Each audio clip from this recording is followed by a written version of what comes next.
Okay, so I have the wonderful Reena Friedman Watts. I knew at some point I'd be talking to you, but I didn't really know when, especially given the nature of my show being mostly politics. Not something you're usually commenting on. Not saying that you don't pay attention, but not usually part of what you do in terms of your show and whatnot. So I wanted you here because I wanted a voice that is known, because honestly, in the podcast world, just about everybody knows you from what I can tell. And you're extremely known as far as independent podcasters too, who are trying to come up and make things happen. They look up to you. Oh, thank you. Yeah. And so with that go, all that out of the way and what being said, I had the discussion with you a little bit the other day, right? And what I wanted to do was get from your perspective, someone who's not engrossed 24/7 in politics. I see you as someone who's like, look, you got your thing going. You're paying the bills. You're doing the job, taking care of the kids. You're doing everything you got to do, holding the house down. And I think like you're like most people. You're not waking up every day, politics top of mind. It's like if something's in a headline, you'll go, oh shit, what happened? Let me look into that. Yeah, but totally. Given the climate, given everything that's going on, I wanted to understand where someone like you would come from, because I think you might speak more towards the everyday person rather than the person who's engrossed in politics 24/7, has an opinion, and is always commenting it. Someone like me, basically. So given everything going on, and especially what just happened with the Charlie Kirk assassination, I wanted to know what you think of the climate right now in America. How does it make you feel? What about that's going on? I mean, do you have any fears, concerns? Yeah, dude, I'm scared. Yeah. Right? Yeah, exactly. So I wanted to see what you thought. I want to see what you thought and see where this goes. I mean, I went to a concert last night. I'm like, I hope the security is good. That's my thought. I'm like, oh my God, if you get too close to the stage, you could maybe get shot if you're the one that gets hugged, or who knows? I mean, that's my thought as a mother. I'm like, it's like anywhere I go with my kids, I'm feeling like I need to be on the lookout. And I don't know. I mean, it's good to be situationally aware, but now I feel like it's like on steroids, like I'm becoming paranoid. Like looking out my windows at my neighbors. I'm like, are there any people I need to be concerned about? Yeah, really. Is this something that you felt for a while, or is it something you're feeling? It's been over the last couple of years. Yeah, it's weird, but yeah, everything happening in the news is scary and divisive, and I really feel like, kind of like the theme of the show that I do with my dad, Better Call Daddy, we need to get back to family values. Like we need to get back to being good role models for our kids and kind of insulate a little bit, like in our families, like teach them good habits, good principles, good morals. Although, yeah, I know you wanted to talk about the Charlie Kirk thing. I mean, that has been painted two different ways, right? Like one side, from my understanding, is like straight A student and conservative parents and good upbringing. And then the other side is like trans boyfriend and extremist and look what he wrote on the rifle and this was planned. Yeah, a lot of assumptions. That's kind of my interpretation. I don't know. Yeah, it's been a lot of assumptions and finger pointing for the most part in America these days. Everyone wants to compartmentalize and put everybody in a box to make them feel comfortable about how they feel. But the thing I've seen is, we're too often being told how to feel and how we're supposed to approach things, and we're supposed to be careful in what we say. And as you said, getting back to family values seems to be taboo. Like you're not supposed to want to raise your children the way you used to be able to raise them years ago. And so what do you think was the trigger for you in terms of where you thought things were starting to take a change? I know you said it was about a couple of years ago, but from your perspective as a mother, because I'm sure that there's a lot that maybe children also bring home from being in schools, like what they hear is also a good way to get a pulse on what's going on. As far as, once you drop your kids off, they come back and it's like, wait a minute, you said what? Who said, like, where'd you hear this? Is any of that a factor in what you're picking up on what's happening? For me, it was October 7th. For you, it was October 7th? Made me feel unsafe. And I could not believe the social media response to that. And even some of it's confusing. Some of it, you don't know what to believe. And a lot of it seems like propaganda on both sides. And I went to go get a facial this week to like relax and just kind of like do something for myself. And the girl who was giving me a facial was giving me her take on Charlie Kirk and Israel. And I'm like, this is crazy. It's everywhere. Like, I can't even go relax and put some red light on myself. Like, Yeah. Yeah. It's what the hell? And then she's using language like genocide. I'm like, stop using that word. Yeah, like that word is inaccurate. so even for someone who's not looking to engage in political speak, it's like you can't escape it these days. You cannot escape it. And even I was standing next to another mommy at the concert last night. She's a math teacher. She's divorced, single mom. And, she's got a son my son's age and a daughter at the Benson Boone contest with my daughter or concert with my daughter. And they're pushing their way to the barricade together. And we're like, we want to be close to our daughters. Excuse me. Like we want to make sure they're fine. And yeah, we got on the subject of Charlie Kirk at 2 a.m. I'm like, what in the world? And we were both talking about how our teenage kids watched a murder on a screen and how they don't even know how to process that.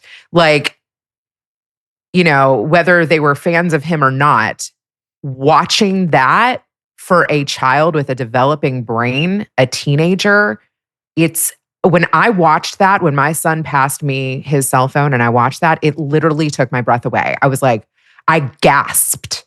I was like, I wasn't even like, I'm like, are you okay from watching that? Please don't watch that again. And immediately I was like, I don't think he can recover from that. And my son was like, oh, no. And then we were both just in shock. And then after that, it was kind of like, oh my God, are my other children going to see this? This is like everywhere. This is on social media. Like, why are we drawn and mesmerized by watching that? Like, I'm like, can someone take that down? Like, that is horrible. And then finding out that the daughter like heard the shot and went to run to him. Like, I've interviewed people on my own show that have watched their father being murdered, and it's something that they've never, I mean, it's a young child, but like never been able to get over. Like, that is the hardest thing. And hearing that shot, oh my God. So yeah, that's kind of like my thoughts. It's just like, why are our kids being desensitized to this horrific thing? And why is this on social media? And then you're like, how can I get my kids off social media? How can I get them to play the piano? Right. You made a good point though, being desensitized, because it's not just desensitization. It seems like it's normalization, really, in general. It's gotten to the point that, we also as adults, like if we're talking about social media, no matter what, it seems like violence is not looked down upon. It's looked at as entertainment.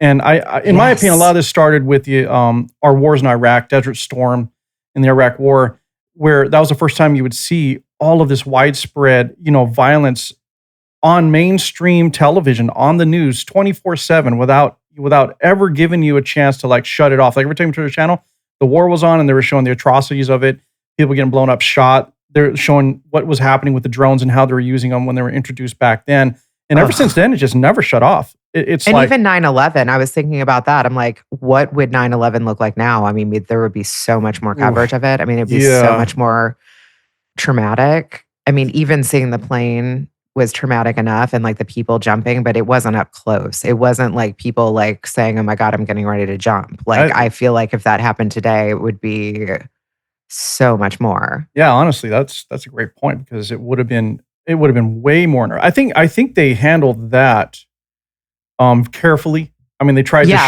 to show what happened while not exposing too much of all the footage. Like it was very curated. Yeah. But I think today, if that happened, like you said, it would definitely be a whole different story. I think the US would be way more enraged. And I think that's a problem what we're seeing. Like you were talking about how your kids were watching the footage of Charlie getting shot. And it's not like they could look away, because everywhere you go was like, that's what was going on. It didn't matter if you're on Instagram, if you're on TikTok, if you're on X, that's what popped up. It was like top of mind, top of list. That's all you saw.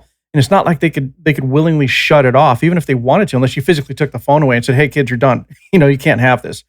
Did not to put your kids on the spot, but did they express any concern, any way they felt about that in general, how that affected them?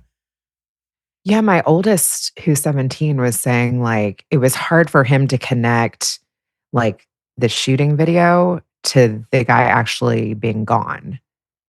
Like, it almost seemed, like, hard to imagine that that was really the guy who made all of these other videos, who's he's been watching. So, it just almost seemed and it almost seemed like a horror movie. Like, that's basically what he said. It looked like a horror movie.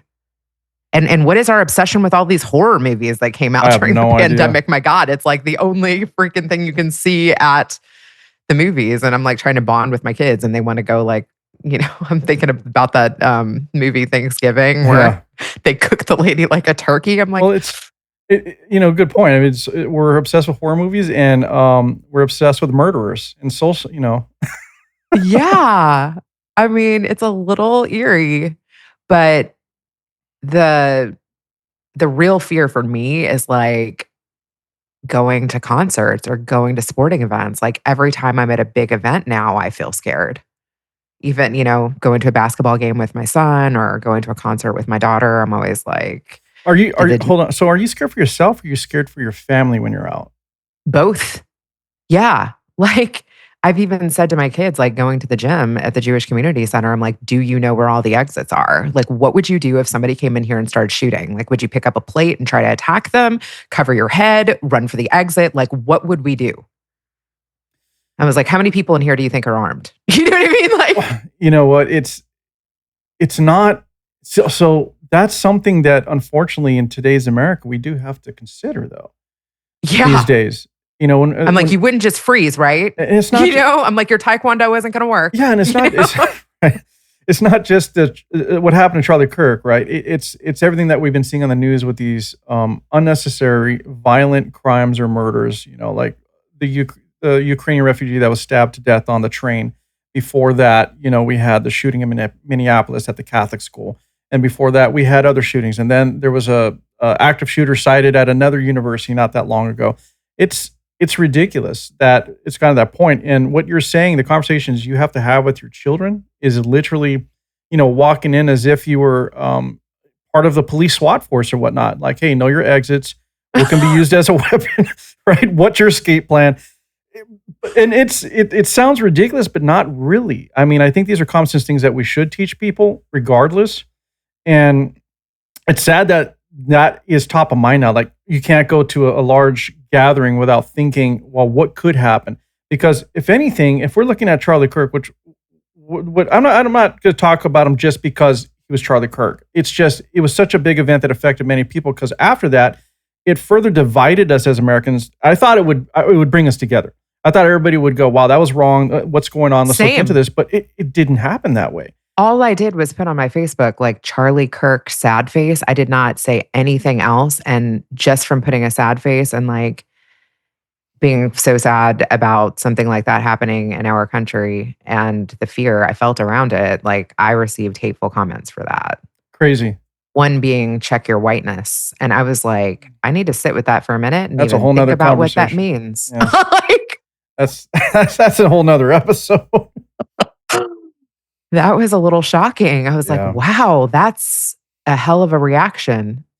That honestly, that's a whole nother conversation. We can go down at another time if you'd like. But the thing that happened with Charlie Kirk and led people to feel like how you're feeling, like how do I have to watch out for myself and my family is we didn't think the level of breakdown in security. He was very well known. He was a prominent figure, and it's not like he hasn't had threats before. Like even Steven Crowder brought that up. He said the reason he stopped doing these events is because of all the threats he would get.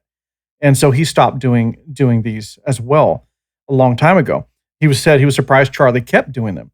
And so with all that, it's like, where was the security team? Where was the breakdown? And if that could happen to someone as prominent as him, it does make you wonder, like, how safe are you really? How safe are you? Like, where are the police? Where's the security people at a large event like a concert? Are they going to react? Because when we saw what happened to Charlie Kirk, there wasn't much reaction. In fact, there was no campus security, no campus police. Where's the reports of what happened? You saw people walking up to the tent, which is technically a crime scene, taking memorabilia, taking cameras down that would have caught additional Oh my footage. god. And so it's like the breakdown is ridiculous. And if that's how he was treated and how that was handled, imagine you or I, right? If there was an active shooter that happened to be in a public place, they're not looking out for us. So yeah, you do have to No. take your own well-being into your own hands, just as you were saying earlier. Yeah, it definitely makes me want to take a self-defense class, maybe Not a learn bad how idea. to bad idea. No, Yeah, it's not a it's bad better to idea. run. It's not a bad Oh, idea. yeah, no, my son's like, "Just run." Just run fast. But that's crazy too. Like, I was even talking with my 13-year-old, and he was like, if a school shooter came into our school, he's like, I'm not going to follow the rules. Like, I'm getting the hell out of Dodge. Like, and then he was like, but what about our youngest? Like, he's 6. Like, he would be completely helpless. And a lot of times, kids that are rule followers are completely helpless. I have a couple that are rule followers and a couple that are like, oh, hell no. You know? Yeah. And then you're like, would you go back for the little guy? Like, That's scary though to think that kids have to have those discussions these days, right? it really Like is. how Like, do we I'm laughing about respond? it, but it's horrible. And when I talk to other mothers too, they're like, oh my God, we need prayer. Like, we need family unit. Like, a lot of my middle-aged friends are feeling this. How do you feel about, you know, how the flames have been fanned by social media in and of itself? Right. Like, how much of it is even real? Well, there's that. Of course, we've talked about that. I think there's a lot of bots going, a lot of bots and outside organizations that are intentionally probably getting into social media and trying to spread rumors and conspiracies. Twitter's a mess for that. You Like, know, Roseanne Barr even talks about it. She was just like, I don't even pay attention to the hateful comments because it's like once one happens and it's just like an army of them. And she's right? like, it's like the freaking bot mafia, It you is. It know? is. Yeah, you're right. But here's the other side to that. So bots are written to respond based on an algorithm. So they're picking up on this Mm, rhetoric already, and then they're just amplifying it. So the wow. fact that that's happening says a lot about how people really feel on social media. Like they're using it to express their feelings and use it as a free speech platform. Although we can argue that. Uh, and if they're able to express these opinions, these bots are picking up on it. And they're going, "Oh, this is what's hot. Let me take this and let me just keep perpetuating this and jumping on it." And we gotta address how America feels or how they're acting in using social media. So, this kind of is going to lead us to what happened to Jimmy Kimmel recently. From your perspective, was it justified? Yeah. Is that a free I speech violation? I think it is. I do. You know, it's honestly the First Amendment, right? Right. And I don't think it's good to cancel either side. I think it's better to know what you're working with. I agree. Um, I have another side to that, but I'm not. This isn't a disagreement, by the way. I'm going to play. I like to play devil's advocate sometimes. Yeah. So here's the other side to that. Jimmy Kimmel was employed. Under employment That's law, you true. don't necessarily have freedom of speech. Also, he was on a Yeah. public broadcast channel that's under FCC regulation. I'm not saying this is what he did. He could have been making a joke, whatever, but technically, what he said, if you wanted to really narrow in on what he said, in terms of the killer being, a right extremist, MAGA, whatever, is a blatant lie based on information that was released prior to his statement. So, that being said, yeah, FCC rules, and I'm sure you know this way more than I do, being that's what you did for a living and you were in TV years ago. It's they can hold him accountable, and the company can hold him accountable for that, for telling a blatant lie to the public, which is exactly what they did to Tucker Carlson and how they got him fired from Fox. So there's that argument as well. And Compliance is a BITC. yeah, right. And I don't look. I think everybody should be able to express their opinion. I believe in the freedom of speech, but I think a lot of people don't realize that once you punch that clock and you're working for that employer, Oh, you yeah. don't That's have a as much good freedom as you point. think. Yeah, That is definitely a good point. Yeah, there are lawyers involved. right. Oh, absolutely. Yeah, you better have a good lawyer friend. But is this going to set the precedent for not just other entertainers or people in television, but even like us? I thought about this because even what happened to Charlie, right? he was really a podcaster, yes, and he went out Yeah. and he did his debates, open debates, and we can walk up to him and talk and try to prove him wrong or whatever the case is. They were open to discussion, which is to me what is great. Like having discourses where we're able to really hash out our problems and issues and hopefully walk away with each of us learning something. So when that happened, it looked like there's a targeting of certain personalities or people within our space, for example. I was kind of concerned because it's like, well, what's that going to do for other people in the podcasting space or independents or in independent media? Are they going to shrivel up and shrink away and be afraid to speak their mind? Are they going to try to stay within a within certain guardrails, for example, because they're afraid that if they go down this path, that they're in danger of themselves being killed or targeted? How do you feel about that? Did that ever cross your mind, or do you have Yeah, anything that to say about that? definitely crossed my mind. I mean, I listened to Megan Kelly say that she was gonna go on tour and that Charlie was actually part of her tour. And she's like, I won't be canceling my tour. She was like, I am more of a private person. And Charlie was gifted at doing these in person gatherings. But she's like, now I'm definitely not going to cancel. And Ben Shapiro is talking about how he has 24-hour security and how he's going to continue to not be afraid. And it was interesting. I saw Roseanne Barr say, like, hey, I was canceled. So I think people that have been canceled are kind of like, yeah, like, let's talk about being canceled. Look at other radio hosts that have been canceled. But I was thinking kind of what you're talking about. Like, are comedians going to stop being as, you know, racist or Edgy, I guess, pushing the edgy? envelope. Yeah. Yeah.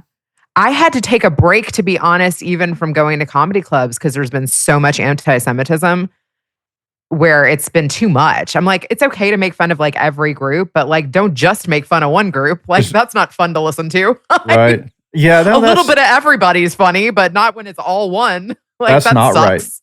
That's not Yeah. right. It really isn't. So when you were so did you have any concern at all about people being scared to speak their mind though? In general? Yeah. I think that there's even things I don't talk about. Like you said, I don't normally even talk about this because I'm like, Right. what if I like say the wrong thing and then somebody tells me to check my whiteness again? You know? Gosh. No, you just don't want to sound stupid or uninformed. But I'm like, since when too? Like, have we all had to be historians and know every single thing? That's right. Yeah, you're right. And that's part of why I wanted you here, Raina, is because you have a good following. People recognize you, but since you're not in on the other side of things, like you're not doing what I do. You're not talking about it every day, right? And so I wanted your opinion because I think it's important to get the opinions of people like you who are, like I said, you're not walking around focused on the screen every day going Trump, Trump, Trump, Democrat, Congress, whatever, and just losing your mind over shit. I don't see you as that person, but you definitely have an opinion because all this scared your children, for example. They know how to process it. You're concerned about your safety now, given everything that's going on the last few years. October 7th for you, and you're Jewish, right? So Yes. as a Jew, you're absolutely concerned. And then now we have the increase of anti-Semitism, which people say isn't there, but I mean, come on, you can't even get away from it. It's all over the place. So I wanted your Yeah. opinion. I needed another voice outside of everybody I keep talking to because let's just be honest, friend. And I know you've experienced this. A lot of people, they already have their whole thing put together. I'll ask a question and they give me their, predisposed, basically their shtick. It's like they already have their thing. I feel like Their I'm talking talking to points are baked. yeah, Yeah. I'm talking to a radio broadcaster all of a sudden. I'm just sitting here, don't tell me what you think I want to hear. I want to hear what you have to say, And so that's why I appreciate having you here. Oh, Is I thank want to you get so that out of you. much. So let's go back to October 7th since we did. I didn't push that because I wanted to get Yeah. through a few We can things, talk about but I do it. want to talk Yeah. about that because it obviously changed your perspective as a Jewish American. And from what I recall when you told me yesterday on the phone, is you do have people who live in Israel right now Yeah. that My you two know. sisters both live there. What else is crazy is my birthday is October 8th. Really? And yeah, Wow. so I had my phone off. It was like a Jewish holiday. And, I keep the Sabbath and I disconnect from electronics. I've been keeping the Sabbath for like 18 years. I didn't grow up doing that, but me and my husband have taken on that practice, and it's really healthy actually. Like, we have family dinner every Friday night, and we are with our children and turn off the world for 24 hours, and it's great. My kids don't so much love the turning off the electronics thing, but yeah, we read books, we go to the park, we get outside, we go to synagogue, and so my phone was off, and then when I turned it back on, I'm glad I celebrated like my birthday the week before, because I was just in, like everyone else, just utter shock and horrified at what was being said. I remember they were saying there was like babies in cages and decapitations and rape and murder, and this stuff is like on social media. Yeah. Like, The videos of it actually happening, like the atrocities of it all. atrocities. Like, it seemed unreal. And yeah, like just trying to get a hold of my sisters and what is it like there, and like knowing people that were being called up to serve. Like, my son's getting ready to actually have a bar mitzvah, and like his teacher is a reservist, and just seeing too like all of these young babies that like are going to war, and some of them look like they could be my kid. They're just What beautiful did your boys, beautiful babies. Anyone fighting at that age to me is just sad and horrible. Yeah, what did your sisters have to say I mean, from their perspective, one being of my there? sisters is a teacher, and she was having to teach and manage her children like out of a bomb shelter. Like, she doesn't have a bomb shelter in her home. One of my other sisters does have like a room, but I mean, if you can imagine like having to share a bomb shelter, like they're hot, the kids are antsy, they're hungry, there's nothing to entertain them with, and they're hearing missiles. I mean, that seems bad. Well, yeah, it is bad.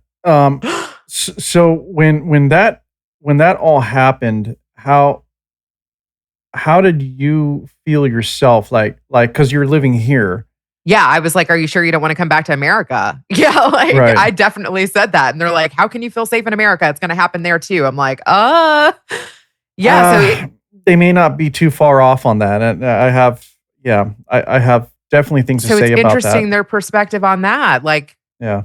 they feel like they're in the safest place. They're like, "At least we have an army." Hmm. But that Iron Dome has failed. Okay.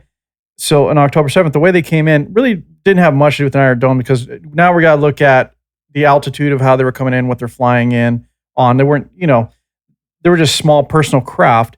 But when they were getting bombarded by Iran, Israel's Iron Dome couldn't keep up with the volley of all the missiles and rockets that were fired at them. And so it did show that there are holes in their defenses. Now, I'm not advocating for Israel to fall. You and I discussed that. So when I'm asking these questions, it's not because I'm anti-Israel or anything. I just want to get your actual perspective, and you have family members there. But how do you feel about how the state of Israel has been handling things now? It's been a few I years. think it was such a large scale attack that something like that had never happened. And there were, it's definitely beyond my pay grade, but probably other ways that I'm sure, I think that they didn't know how to respond to that amount of people being taken. I mean, it's just such a massive, horrific tragedy. Like, how do you even respond to that militarily? I mean, my God, like, I don't know. I mean, it's and you're being judged by the whole world by how you respond. And I feel like, they try to pass out leaflets and, avoid civilian casualties. But at the same time, like, they crossed a border and they murdered and they did what they did.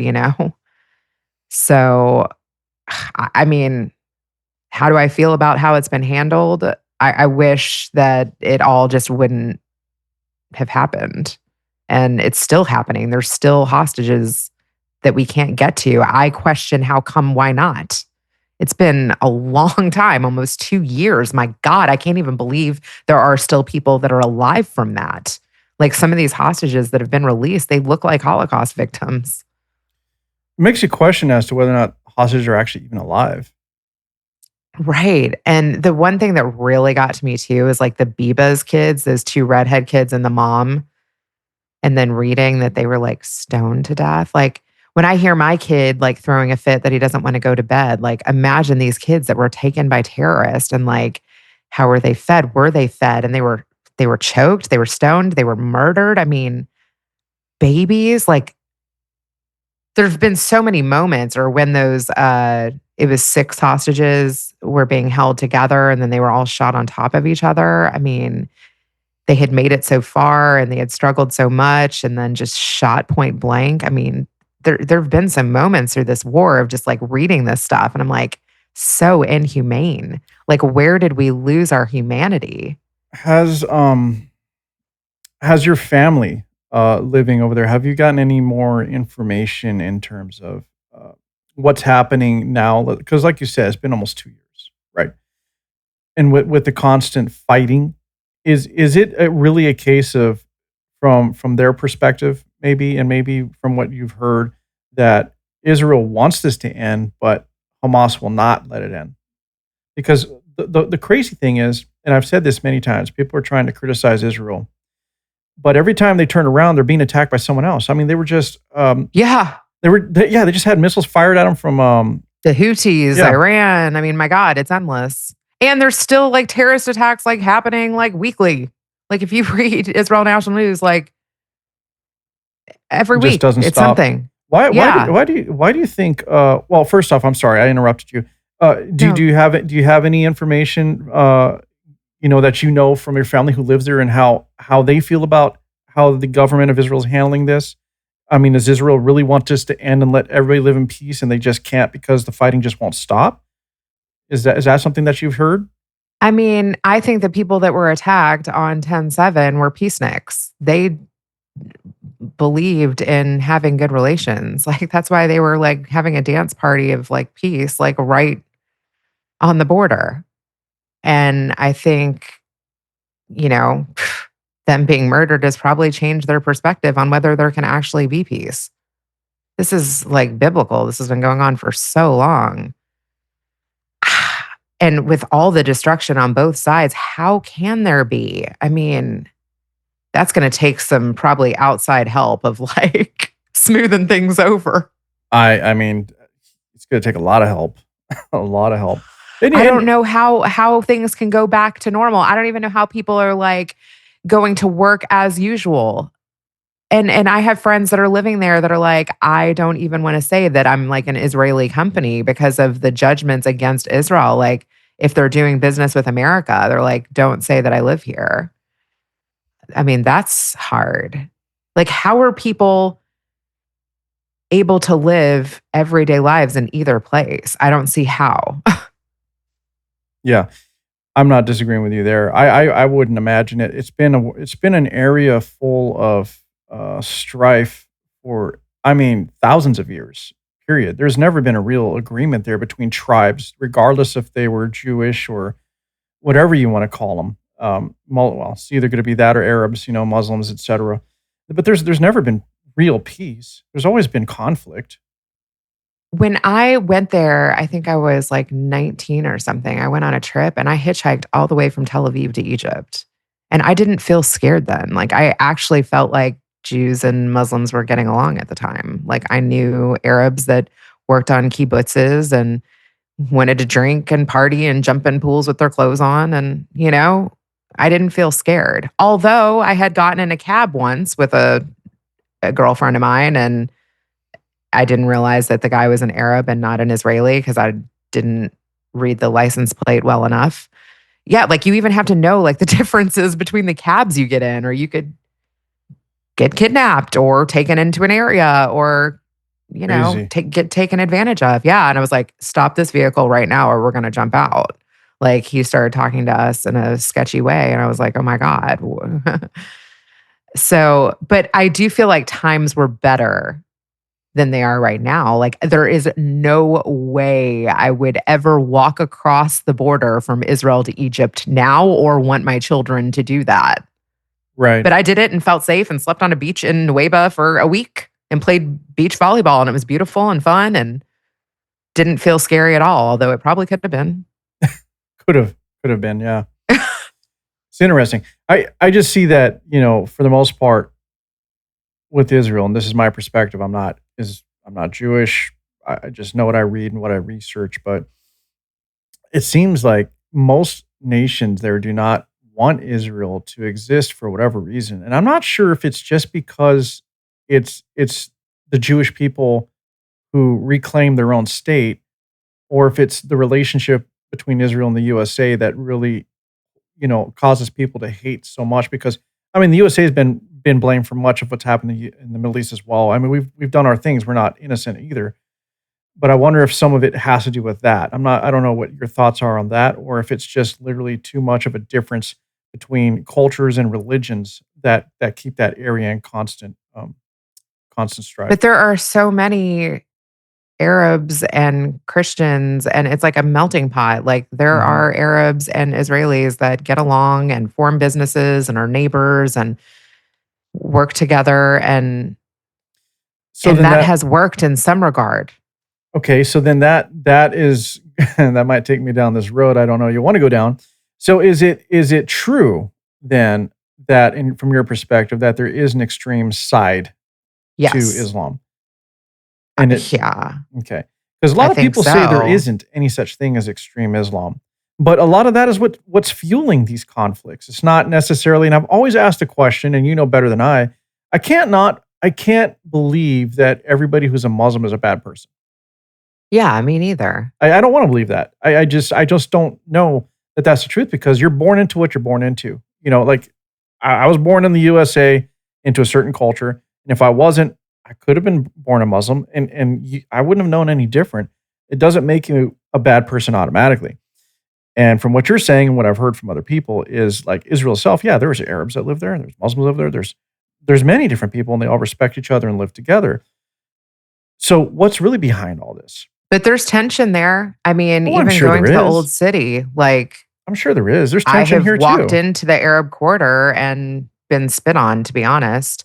If you're not dressed the right way, if you're pointing your camera and taking video of something that they don't want to be in, you'll be yelled at, spit on, Well, there's always gonna be harassed. yeah, there's always gonna Yeah. be cultural division, but Yeah. I Yeah. There's is definitely it some of that. is it to the point of where we see, like, ISIS, for example, who would go out and just want to destroy and level a place, Right. like, That's the thing. Like, and then take it where, over and run it, and then, they wanna enforce their own brand of extreme Islam and Sharia and whatnot.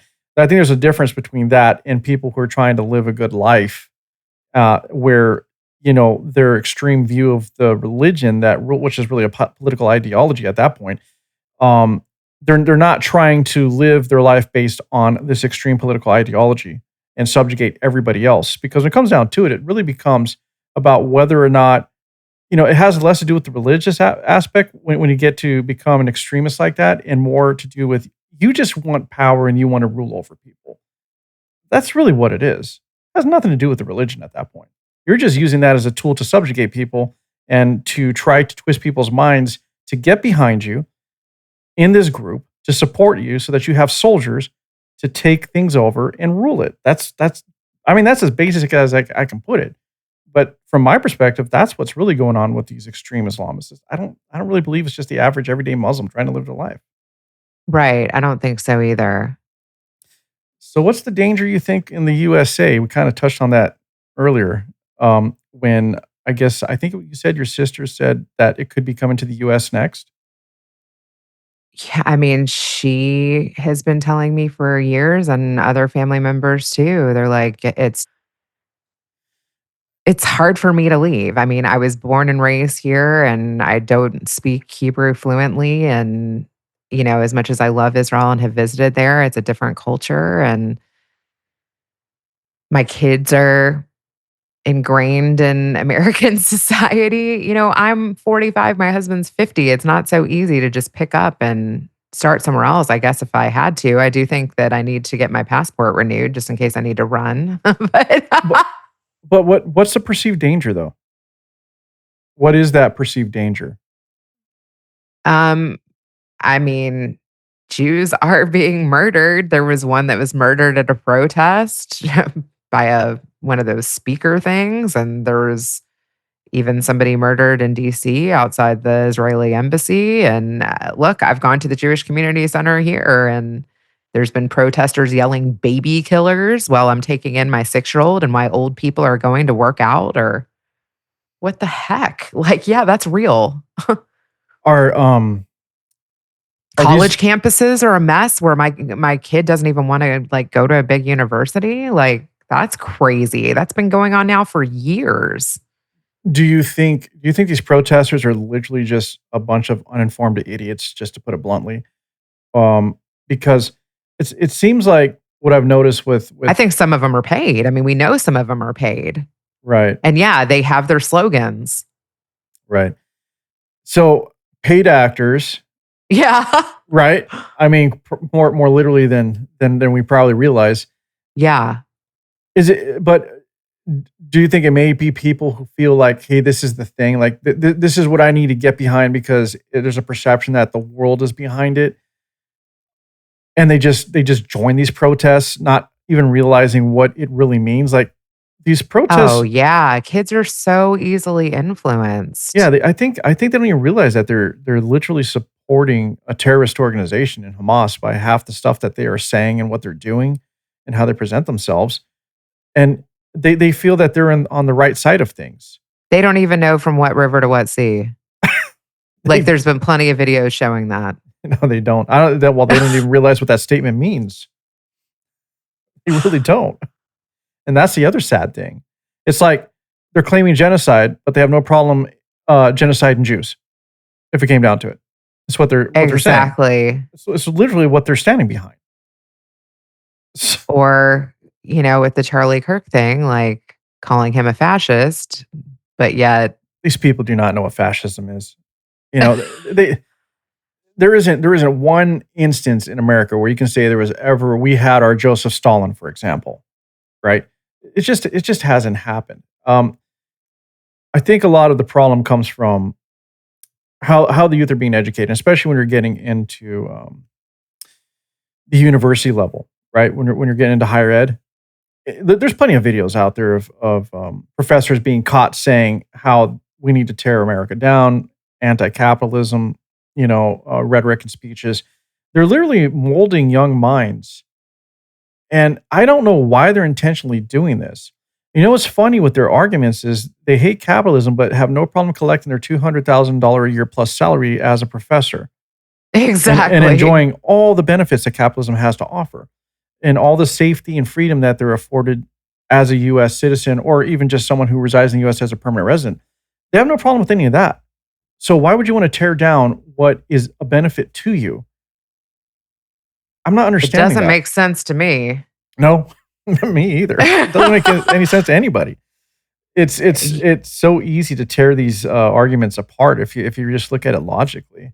I've had friends reach out to me that are like, why are these protests happening? Why is there so much hatred for Jewish people? And I'm like, that's like a question I'd like to know too. Like, Yeah, I but it's funny that my friends reach out to me and say that. I think though, a lot of this was, I think October 7th, the reaction to that, because now we're 2 years in and Israel is still fighting this war. I think this is just an excuse. I think this anti-Semitism has always been bubbling and it Yeah. just never went away. But they're using this as an excuse to just ramp it up and I try to had get, no idea how prevalent it was, though, to yeah. be honest. Like, I honestly feel like we're back to like World War II I times. I don't understand how in America today that we're still perpetuating and we're still pushing the narrative of racism. And it can either it could be um it could either be discrimination against an ethnic group. It can be literally against a skin color, which we see a lot of times. There's even arguments of what's happening with these mass shootings and this violence, saying, well, statistically, a white guy with a gun, a white this, a white that, and they're trying to further, throw this wedge. Not even when it just comes to Jewish people, for example, or Mexicans or Chinese. It's just now that combined with white versus all other colors in America. which is ridiculous. And what I find is the people that don't let this go are the older generations who basically make their money race hustling. I could say a few names, but I'll stay quiet on it. And they're not letting it go. But I don't think the youth of today are really buying into it. It seems like it's a narrative being pushed by the older politicians or people within these positions of power that don't want to let it go because they know it's a great tool to try to keep people in disarray, keep them separated. And when you have people that are separated, it's easier to control those people. Unfortunately, I think there's a lot of truth to that. Very unfortunate. I mean, I saw memes that said this is war after the Charlie Kirk thing too. Ridiculous. Ridiculous. That's a pretty strong statement. Yeah, but war against who? Right? Like seriously, against what? Someone who doesn't agree with you politically? Like, oh, that's a Democrat, let's Exactly. kill that person, or that's a Republican, let's kill that person. Like that is so stupid. It's your Is that fellow what it Americans. means? I mean, really? I know it's dumb because and then you have this idea of trying to push us into a civil war. And it comes up. You see those posts and those memes about a civil war. I don't think anybody actually realizes what that means. Most people haven't even been in a real fight or even seen the other end of a gun. I'll tell you that nope, these people aren't ready. These keyboard warriors have no idea what they're asking for because one day you're going to be forced to make a decision to look at your neighbor and stab them in the throat or shoot them in the head because they're just on the other side. Someone you probably lived next to It's for funny. 20 My husband years. thinks about that. He was like, how many of our neighbors would actually help us if we needed it? Isn't that crazy though that these are the things we have to think of now? I just wish that like everyone could meditate or something. We could all just like I chill out. just I just yeah, I like that. I like that meme right where it going around. It looks like it's Charlie Brown and Snoopy. It's like, I long for the days where basically saying I miss the times when I didn't really know anything. Yeah, that's a good one. Because the oversaturation of everything, with media and social media, and I mean, you name it. It's like to me, it is psychological conditioning to make us feel a certain way and push us to group together and be able to basically further have us buy into the narrative that they want us to, so that we act exactly how they want us to act. And that's what I'm seeing. It's been this long, slow, steady psychological conditioning of the people. And it's been effective because we've been divided for how many years now? So as a mother, how do we get out of this? Like, how do we change things? Because it's gonna only change if we can get our kids right to buy in, if we can get the children to buy in, the next generation. As a mother, what do you think? How can we move forward and change the direction of this country? It's a good question. I mean, I try to draw from the wisdom of the generations that came before me. I try to show them that I still speak with my 96, almost 97-year-old grandmother and go visit her and hold her hand and show her that she's still loved and valued. They see me talking to my dad almost every day. I think teaching your kids to honor and do things that they might not want to do, but then also like supporting their creativity. Like, my daughter said she wanted to play piano. My daughter wanted to go to a concert with me. Try to just like support your kids' interests and good habits and not distract, but just, yeah, get them away from the negativity. Show them what really matters, like family and creativity and good habits and good sleep and good food and the basics. I think if more people like tried to focus on good habits, that could make a big difference. Yeah. I like the idea of where, you're saying you observe the Sabbath and you have, on Saturdays, I believe, is that correct? Where you just shut off Yeah. electron. Okay.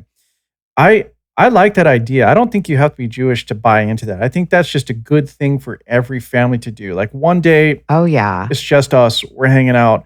We're turning off all the noise, and we're just gonna live as actual human beings, forced to interact with each other and the environment around us. It's so healthy. It's funny because I started doing it when I was on the 3rd season of Nanny 911, and the first 2 seasons, I was working 14 days straight and working around the clock, and sometimes I'd work from 7 at night till 4 in the morning, and then I stopped being available for 1 day a week, and I realized that the world did not come out of orbit when I was unreachable for 24 hours. A lot of problems fixed themselves. And then I started like adding things to it where I was like, okay, I'm going to have all the dishes done by Friday night. So I don't have anything in my sink. And then it was like, what can I buy to cook that I would not cook during the rest of the week? Like, let me buy something like a pot roast or some, nice So you're salmon talking or about a complete disconnect, like a complete like break from all of it. yeah. Yeah, Yeah. that's a good idea. I think a lot of people need to adopt that. They really Elevate do. the day, like make 1 day a week special where like during the week it's like chicken nuggets and fish sticks and fast meals and you're lucky to get in a workout, but like take 1 day where you're like I'm going to cook something delicious and hearty and like You make know, like a 3-course meal for my kids. Like and it's not even just that disconnecting from media and electronics and everything and and and as we're talking about with family, but even I heard you on I forgot what episode it was I was listening, but you brought up and your guest did as well, where even in marriage, it's like you take that one day like a date night sort of thing, which a lot of people do, but nobody's consistent with it, or not a lot of people are. I think that's a great idea too, that more people should adopt. I mean, these things that we're talking about will keep families and people rooted and just maybe, I don't know, help us turn back into reasonable human beings again. yeah, yeah, it's crazy. Me and my husband did date night for like 7 years and then I had another kid. So it But worked.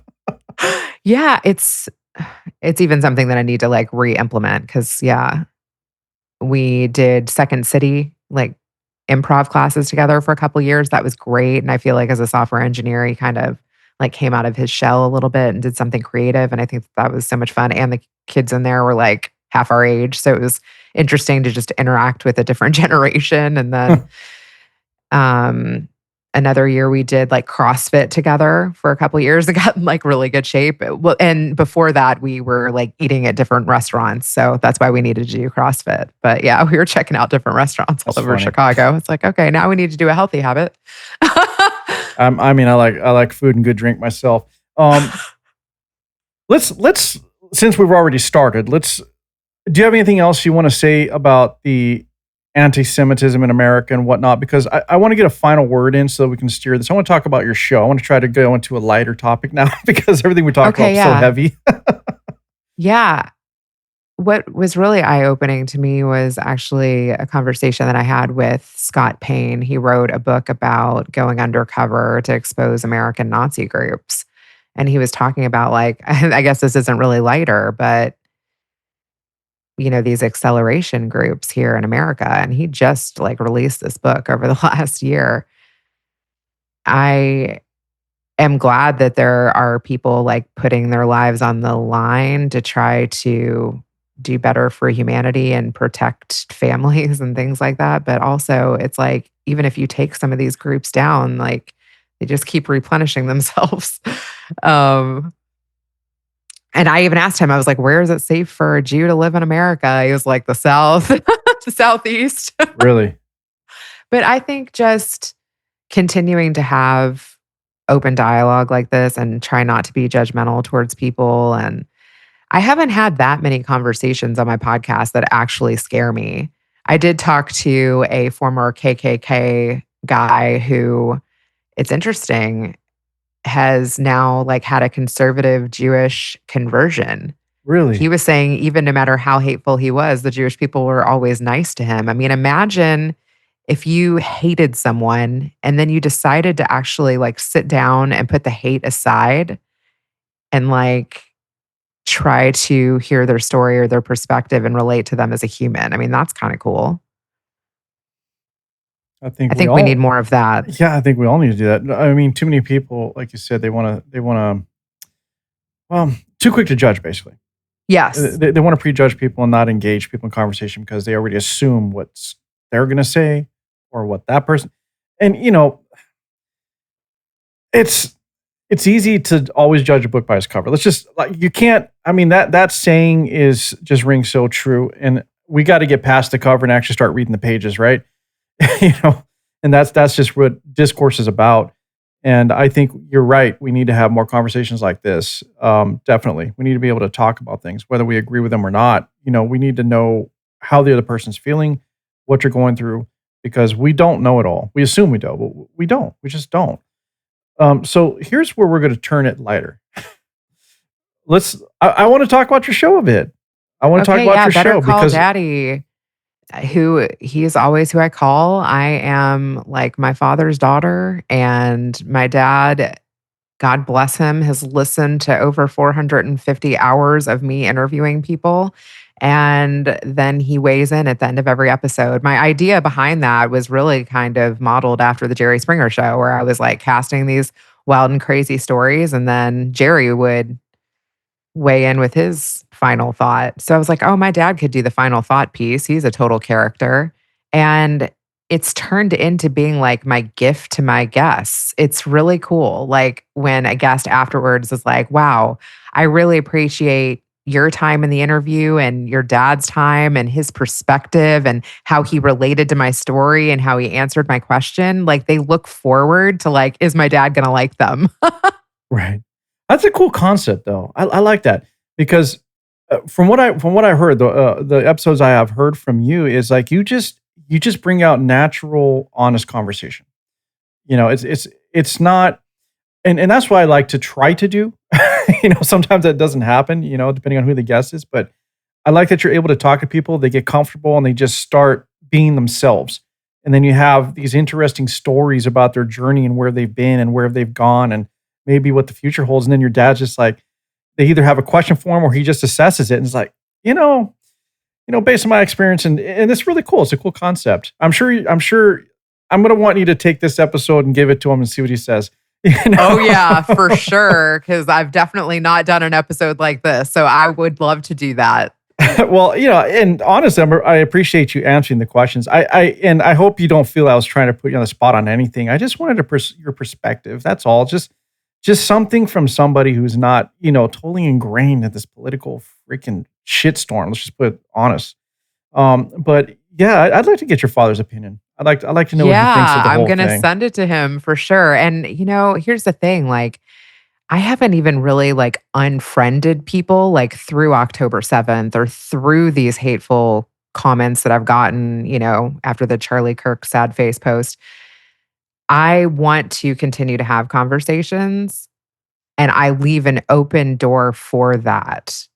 But Are, just don't like personally attack me. right. You know? Are you gonna? I mean, is in light of what's been happening lately and how you yourself been treated on social media, um, are you inclined to have these tougher conversations like the type we're having on your show as well, or is it something that's you would like to still have separately, not run from because you're not. It's just I think I would, depending would on the you person, depending on the as person? long as it wasn't like a troll type of Ah, conversation, exactly. where they're Yeah, yeah, like yeah. trying to like honestly have an agenda. Like if they were Right. really wanting to just understand where I'm coming from and me try to understand where they're coming from, I would be open to that. But I'm not into the gotcha. Yeah. How do you filter the trolls? Sometimes, Probably a pre-interviewer too. yeah, right. You would have to. And also looking what they're posting on social media. Like, I mean, I've That's had true. people on my podcast that when the war broke out, I was like, oh my God, maybe I should have asked how they felt about Israel. That's true. Like, That's true. Well, I missed that one. I had one guest. I won't name him. I mean, people can go back to the episodes where I think I think he thought that okay. The reason I had him on is because he wrote a book and he had a theory based on the root of evil, basically, and the root of evil in society and how it starts, how it gets into society, and how people buy into the messaging. Like it was a theory that he became known for. He's published. And I wanted to talk to him about that. But instead of us being able to discuss that, which is originally what I wanted him on the show for, he wanted to turn the whole show into a political conversation. It was like, well, I have enough of those. I wanted to understand how, from his perspective, based on what he's done, how our society has been driven to where it is now. But instead, it was literally, I think he had the assumption I'm a hardcore MAGA right guy, and he was a hardcore Democrat. And he's a psychologist too. So and look, I'm I'm not patting myself on the back, but I can read stuff pretty well, and I knew what was starting to happen. I didn't let it get there, but we actually ended up in my mind. I was like, cool, I'll go down this road, and we ended actually ended up having a good conversation. And by the end of it, we're both like, you make some great points, you make some great points, and it ended up very amicably, and we were good, and we didn't really cuss each other out or anything. It's just we started listening to each other, and I think the problem is, like, if you were to have these conversations on your show, more often, is you will run into people like that like they're very good at hiding their intentions. So sometimes you're going to run into that, but Maybe it's better to have it offline. yeah, I think, but I think you're smart enough to see it coming too, though, while you're discussing it. Yeah. Wow. Well, I'm glad that worked out well. It was just an example of how if somebody really, really wants to be that person, they will. They'll find a way. Yeah. And I didn't expect it coming from that person. So here's what I want to do. I don't want to keep too much more of your time if we don't have to, because I know you're busy and you got another recording to go to, right? I have to ask your dad a question, right? Is that how that works? Oh yeah, do it. I'm going to ask him a question based kind of on what we were talking about from his perspective, because he's old enough to have had parents who lived through a lot of anti-Semitism from his parents' side, I'm sure. Oh yeah. And he's lived through a period where it kind of went away and then now it's coming back, like in a really big way, not that we've seen in years.